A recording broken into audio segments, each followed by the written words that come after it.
ಸಾರಥಿ ದೇವ, ಈ ಗರ್ವಿಷ್ಠರಾದ ರಕ್ಕಸನವರಿಗೆ ಯಾವ ಜೀವಿಗಳಿಂದ ಮರಣ ಮಾಡದಂತೆ ಚಂದ್ರಮೌಳಿ ವರವನ್ನು ಕೊಟ್ಟಿರುವನು. ಆದ ಕಾರಣ ಅವರ ಮರುವನ್ನರ್ತು ನಾನು ಕಾಣದಂತೆ ಮಾಯವಾದನು.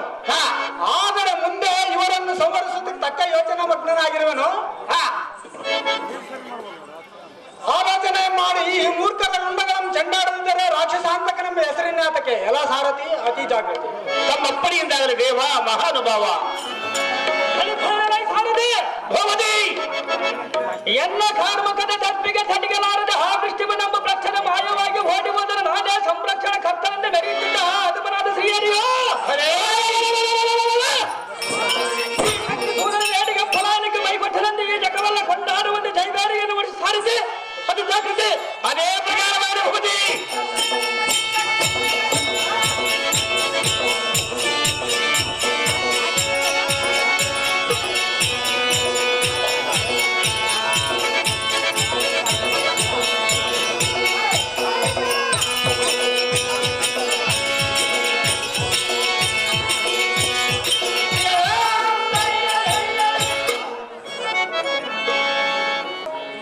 ಹೇ ಸಾಗರನ ಸುದ್ದೆ ಸೌಭಾಗ್ಯದಾತೆ ನಿನಗೆ ತಕ್ಕೆ ಆ ವೇಡಿ ವಿಷ್ಟಿಮಿನ ಮೇಲೆ ಬಿಟ್ಟೆ.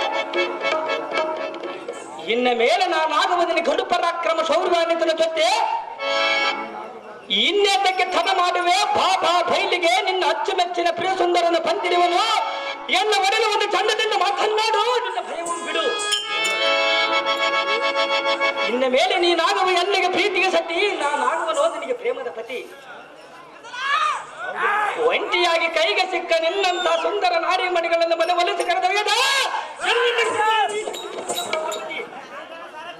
ಸುಂದರಿ. ಇನ್ನು ಮೇಲೆ ಮರೆತು ಬಿಡು ಆ ವೇಡಿ ವಿಷ್ಣುವಿನ ಮೇಲೆ ಕಾಂತೆ. ನಾನೇ ನಿನಗೆ ಫಲಿದೆಯ ದಿಟ್ಟಾದ ದಿಟ್ಟ ಒಂದು ಸಿಂಹಾಸನಕ್ಕೆ ನೀನು ನನ್ನ ಏನೋದರೆ ಬೇಡ. ಈ ಕ್ಷಣವೇ ನಿನ್ನ ಮನದಾಸೆ ಒಮ್ಮೆ ಈಡೇರಿಸುವೆ. ನಿನಗೆ ಬೇಕಾದರೆ ಕಾಮಜೇನು, ಕಲ್ಪವೃಕ್ಷ, ಐರಾವತ, ಚಿಂತಾಮಣಿ ತಂದೆ ಕೊಡಲೆ. ಇಲ್ಲವೇ ರಂಭಾ, ಪೂರ್ವಶಿ, ವೇದಕಿ, ಚಿಲುವತ್ಮೇರಮ್ಮ ಸುರ ನಾರಿಗರನ್ನು ಕರೆತರಿಸಿ ನಿನ್ನ ಚಾಕರಕ್ಕೆ ನಿಲ್ಲಿಸಲೇ.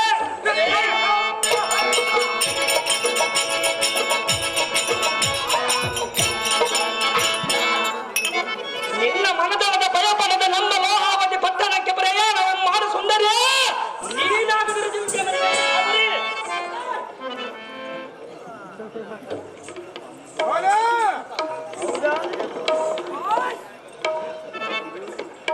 ಅಣ್ಣಯ್ಯ. ಸುಂದರಿ, ನೇನದಾರು? ನಾನು ವೀರಾದಿ ವೀರ ಶಕ್ತಿ ಸೂದರನು. ಇಲ್ಲಿ ಏತಕ್ಕಾಗಿ ಬಂದಿರುವೆ? ನಿನ್ನನ್ನು ಎಳೆದುಕೊಂಡು ಹೋಗುವುದಕ್ಕೆ ಬಂದಿರುವನು. ನಾನು ಮಾಡಿದ ಅಪರಾಧವಾದರೆ ಏನು? ಗಂಡನಾದ ಮಾಡಿರುವನು ಅಪರಾಧವು. ನನ್ನ ಗಂಡನ ಅಂತ ಅಪರಾಧ ಏನು ಮಾಡಿರುವನು? ನಿನ್ನನ್ನು ಎಳೆದುಕೊಂಡು ಹೋದ್ರೆ ನಾವಿದ್ದಲ್ಲಿಗೆ ಬರುವುದು. ಸುಂದರಿ, ಅಣ್ಣಯ್ಯ, ಸುಂದರಿ, ಎನ್ನ ಗಂಡನ ಮಾಡಿದ ತಪ್ಪಿಗೆ ನನ್ನನ್ನು ಕಾಡುವುದು ನಿಮಗೆ ನ್ಯಾಯವಾಗಿ ನ್ಯಾಯವಲ್ಲ ಸುಂದರಿ. ಹೇಳುವನಿ ಕೇಳು. ಅದೇನು ಚೆನ್ನಾಗಿ ಹೇಳು. ನ್ಯಾಯ